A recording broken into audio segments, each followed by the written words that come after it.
¿Qué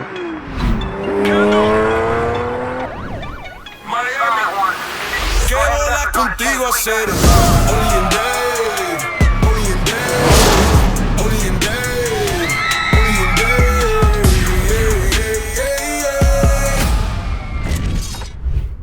What's up, guys? Today we're here with comedian Earthquake visiting us here at the Miami Improv. He has 5 shows coming all the way from LA. How you feeling being in Miami, bro? 5 on it. Yeah, hey, come on, let's go. 5 on Okay, it, 5 right. on it. Oh, it's always good to come down to the bottom, man. You know, the weather is like the basketball. bottom indeed, bro. Yeah, we call it the bottom. Yeah. You know, the weather is bathwater warm. You know what I mean? It is, yeah. It's bathwater. And the women are like Baskin Robbins, all type of flavors. That's right. You don't know what you're tasting in there. You don't know what it is. You don't know what you're tasting. Yeah, but it tastes good. Oh, yes. Yes. Yeah. It's a beautiful place. I always love Miami. I just love it. I know. It's warm today. Yesterday was like the coldest day we had, I think, in 3 years. It was 65 degrees. Yeah. So we were very happy to have that, man. Yeah, they always break records when I come here. That's right. The earthquake comes through here, bro. Yeah, they're sitting there time something is always. They always, you know how you come, they say, man, last week, boy, there was women everywhere. That's right. Oh, you should have been here last Friday. Oh, it was packed. Tell them, Earl. One man was women everywhere. Yeah. When your boys are out without you, there's like, oh, man, you missed the best night of your life, bro. Oh, man, God, that boy got that, boy. Yeah. I don't know what happened tonight. I don't know. That's what they're going to happen if they don't come to the shows, bro. They're going to be like, oof, an earthquake came through here. You don't even know what happened. Hell yeah, man. Hey, listen, there's a lot of natural disasters, obviously, throughout the entire nation. Yes. There's hurricanes, there's tornadoes. Obviously, if I'm a comedian myself, I feel like if I would have grown up in your time, I would have just named myself Hurricane. It would have made sense in that aspect. Why Earthquake was the name you chose as your pseudonym? Well, the truth of the matter is, I didn't. You know, this was not no epiphany. This was just this career was just making the best decision that day. Okay. And after being in the military for 9 years. Thank you for you know, I come from a very critical family, and I got out the military, and I didn't want to get into this profession, and it don't work out. My family like, you know, he got out the military and went to Atlanta trying to be Richard Pryor. So I used Earthquake as a cover to name myself Earthquake, just in case this didn't work out. You still have your name from I didn't mess up my good name. I like that. You get what I'm saying? Of course I got it. I didn't mess up my good name. And Nathaniel Stroman just didn't roll off the tongue. Yeah, that's a very, Give it up for Nathaniel Stroman. You want to kind of like stand up and just like when you hear that. And then Nate Stroman, it's just, you know, it didn't off of it. So the real thing about it, I got the name just to have the anonymity, just in case it didn't work out. But nothing better came along. Hey, man, so you're killing it. I guess this is what I'm supposed to be doing. I think it's incredible, man. You are, honestly, you've done stand-up since 91, you were telling me. You've been in this game for more than 30 years. Yes. Obviously, things change once in a while, but I do say I love the way you run your social media, bro. Oh, thank you. Because the way you run it, you're also, you're putting your stamp in there in every post. It's not only just like, oh, I'm just reposting this, you know? And my favorite thing about it is that it's your stamp. You make it yours. How do you treat social media as Earthquake admitting in this? Well, I think you need to hire good people. Shout out to Star.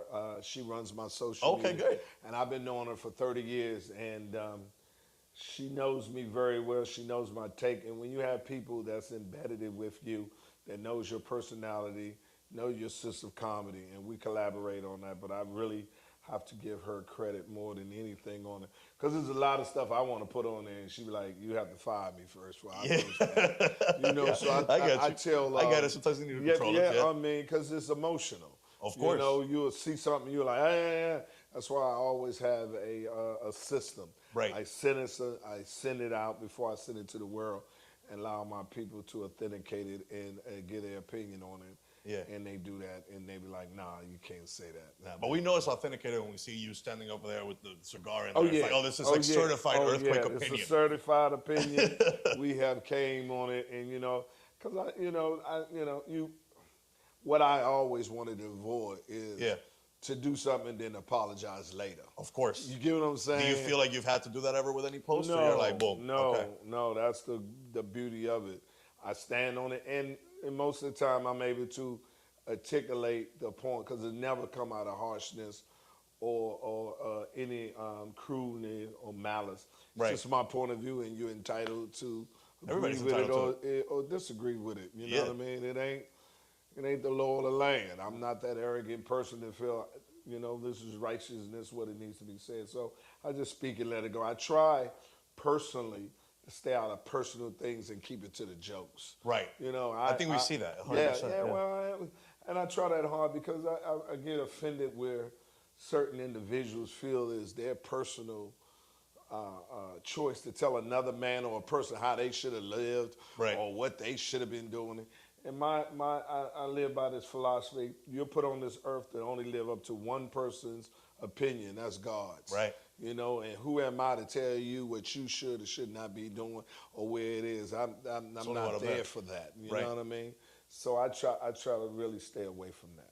Well, no, dude, I think it's great, and I love the way that whenever something happens in the news, you're in there. Quake is ready to give his take on it. Yeah. Whether it's a political thing or everything that's going on. We don't need to get political because we're in Miami. We'll split the crowd right away. Well, I mean, hey, listen. I mean, at some point, you're gonna have to be held accountable for the 100%. decisions you make. 100. And how do you feel about what's going on? It's too crazy right now. With everything with Zelensky and with Trump and all these things. I mean, to me, as an African American, black, whatever way you is, just what they did to Zelensky and they did to Ukraine. It took the racial point of view, what they did to us out to put. That's just who they are. Right. They will colonize, capitalize, decapitate whomever that does not fall into the capitalistic ideology that they believe in. Because Ukraine is the origin of Caucasians that live in the United States. They came from Europe. That's a good way to you understand? Right. They're the origin. That's their equivalent to our Africa. Right. True. And they sold them out. They selling them out.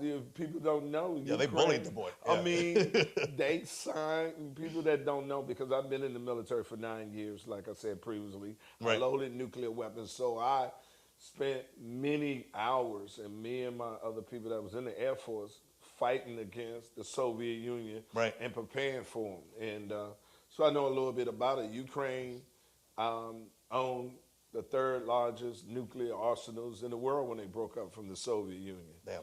And the United States, along with the Soviet Union, convinced them to give up their bombs. Damn. And said that if anybody was to attack them, they would protect them. 20 years later, the same people that said they was going to protect them invaded them, and the other team, the person that signed the treaty, allowed them. And now they're holding arms against them, not shelling intelligence against the same people is. And people don't know, once you get that bomb, and I loaded nuclear bombs for a living, once you get that bombs, you cannot be invaded anymore. That's why North Korea is not giving up their bombs. That's why Iran is trying to get their bombs. Teams want. Now, if you sit around here and tell another country you don't want them to proliferate to make the world safer, do not get a nuclear weapon, they're going to look at you now and say, get the hell out of my face. That's right. Because I need this bomb because tomorrow Russia can come in my country and take 20,000 kids of my kids and all this. And as an African American, them are white kids. Right. I mean, they white. They white that just came out the oven. They as pure as white you can get. And they're allowing them to be, they as pure as white you can get. Russia is the whitest country in the world. I mean, Ukraine.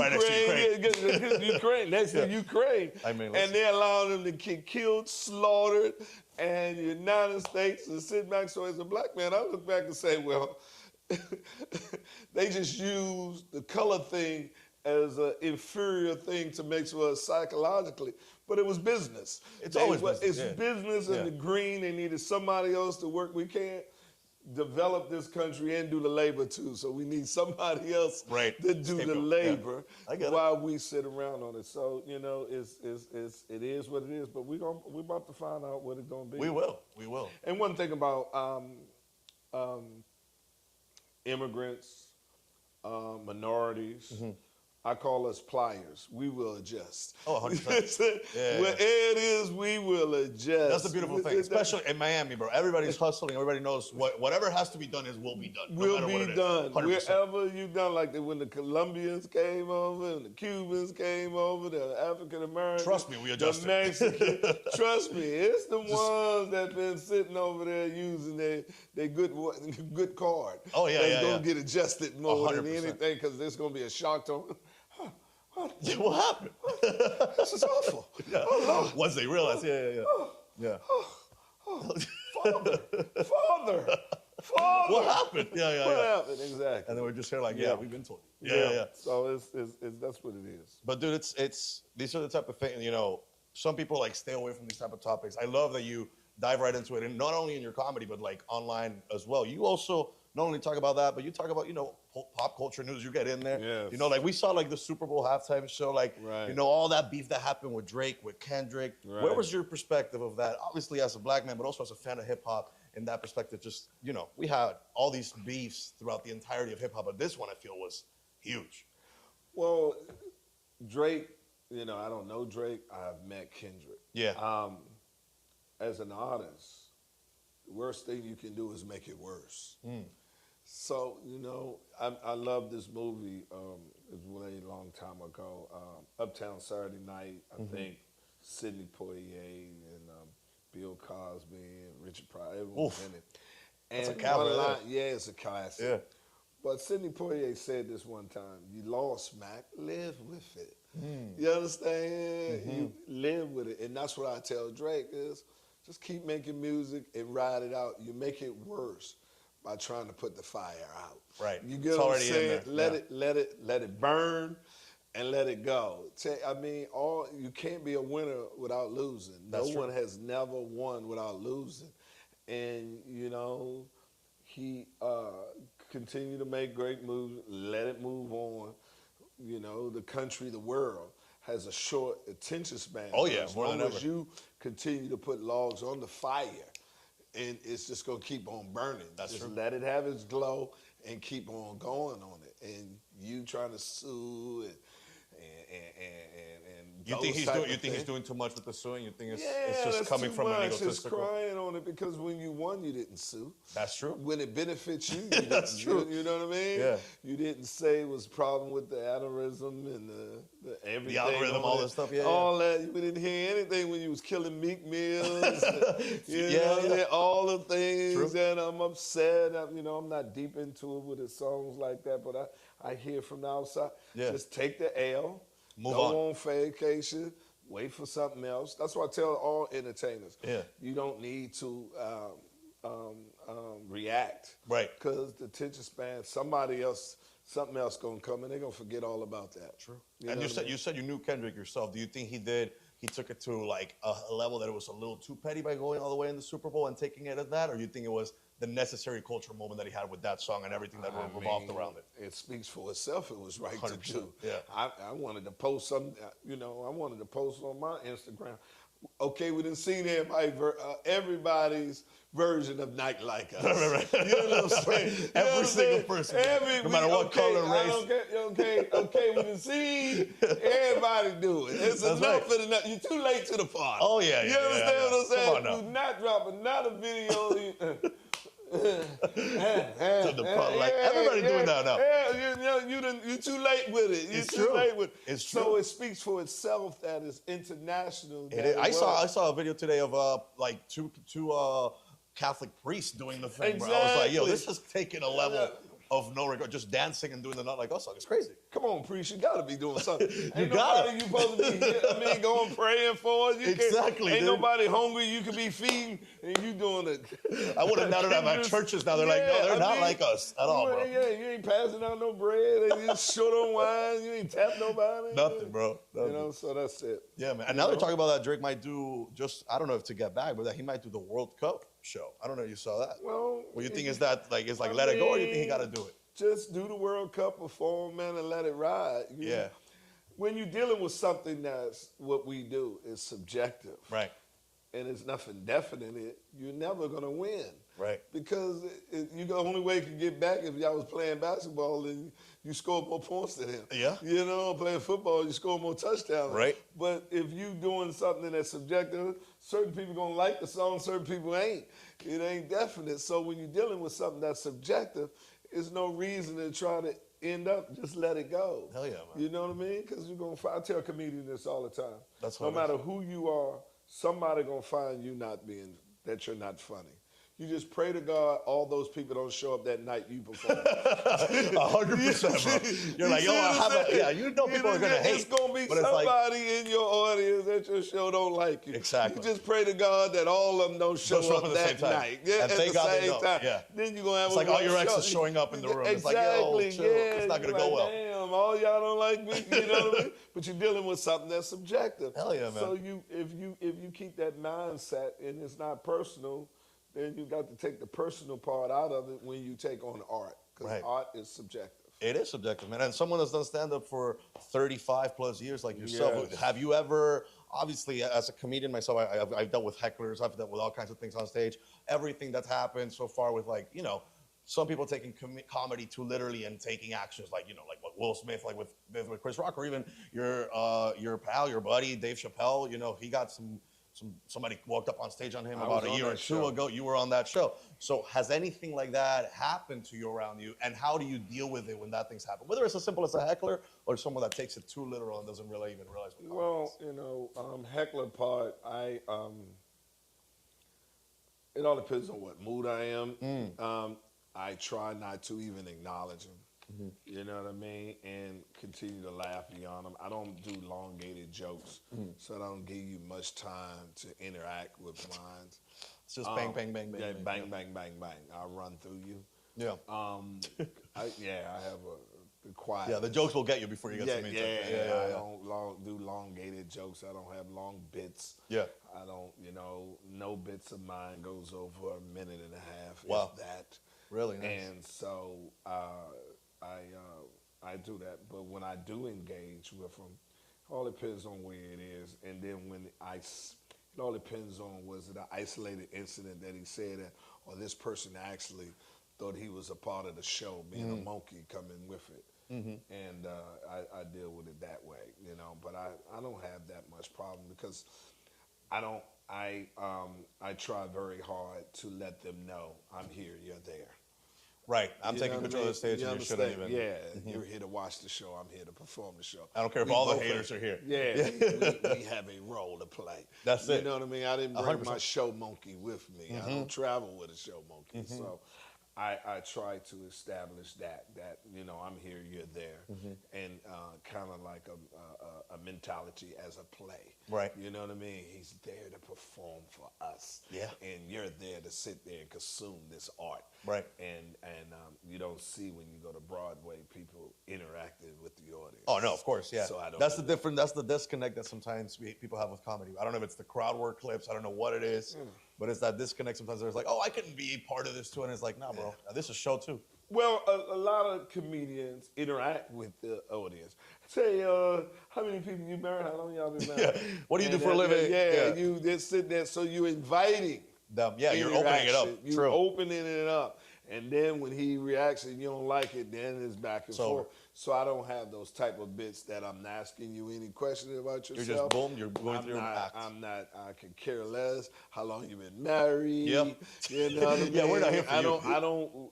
I don't put any of that type of interaction in my set. Right. A lot of comedians do that. Give it up for the person been married 25 years. They write that part in their show. You know what I mean? And, that's when you can ask the wrong person. And that's when you can screw up. And that's when you screw up in my humble And you said that you were at that show that happened to Dave. Your relationship with Dave, obviously, we know it's incredible. You guys are good friends. How could you describe it? How did that relationship come about? How did you guys meet? And now where you are today with Dave? Well, he put it on my last special. We met. We booked him at my club. I didn't have anything to book with him because I didn't know who he was at that particular point. No, I just knew this new comedian that we was booking was getting paid a lot of money from the norm that we pay. I said, who is this motherfucker? We giving him How does he deserve this? Yeah. So, you know, comedians, they give the like, how much you bio, gonna pay? he giving them this money, he this and that. Like, hell with picking him up for sending the regular people to pick him up for press. Right. I want to press him. It's like a dog, want to smell around his ass. Let me see. Like, what's up? Let me see who he is, how he is. And I picked him up from the airport, took him to his hotel. You know the routine. Showed him and asked him to smoke. He did. Roll a couple blunts. We talked. And I said, he cool dude. So took him to press, and we did press. And then first night he performed, after I bring a comedian on stage, how you go to the office, I go somewhere else. But this time I sat because I wanted to gauge what type of comedian was about this young phenom, because he was a phenom. Yeah. I tell people all the time, Dave Chappelle was our LeBron James coming into the league because he had all the accolades. Yeah, everybody wanted it. And how old was Dave at this point that you picked him? Ooh, I don't know. He was still early, 20s if that. Wow. You know what I mean? So he came and I watched him perform. And once I seen him perform, he came up, he did this bit. How did they come up with the N-word? White people. Okay. Oh, when he did that, I said, I see it. He got it. Yeah, it's different out here. He got it. That's great. He got it. And now to the point that, like, you know, he produced your last special on Netflix, Dave my Chappelle, legendary Earthquake, man. Yes. And now you're at the Improv. Now you're touring all over, as you always have been, but taking it that much level because of that Netflix and Dave stamp.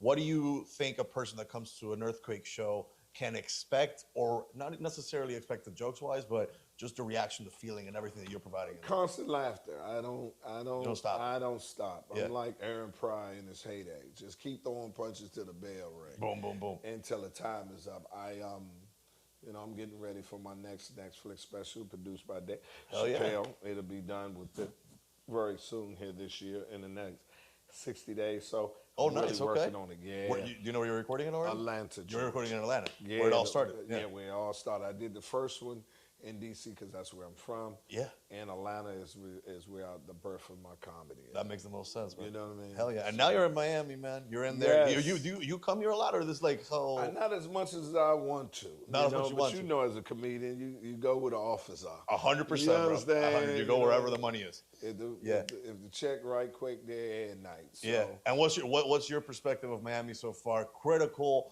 or not? Whatever. We talked about obviously. It's different flavors of Ben and Jerry's in there. But I love Miami.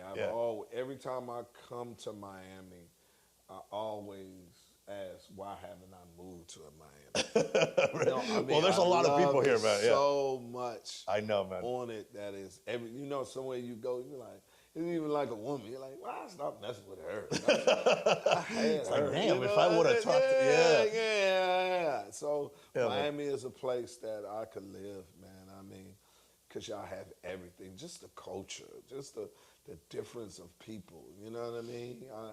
It's a beautiful thing. Yeah, man. Well, man, we're happy to have you. 5 shows this weekend. Yes. And it's a little gift from Only in Dade. We know you love cigars based on those posts that your social media. So thank you. We got little cigars for you. They're from down in Little Havana, so you can smoke those up after, and we'll have a good time, bro. Well, hey, man, thank you, man.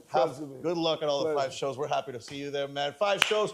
Here one more time. Friday, we got 7:30, 9:30. Saturday, 7 p.m. and 9 p.m. And Sunday at 7 p.m., man. Yes, and also you can follow me at The Real Earthquake if you want. Follow, man. Free tickets to come to the shows any of this weekend. Hey. Only stipulation I have on my tickets, I'm all out of men tickets. So if you're a man, don't slide. So woman, it's ladies' night basically at the Improv ladies. This weekend. Yes. If you see the post of the cigar, you know it's real.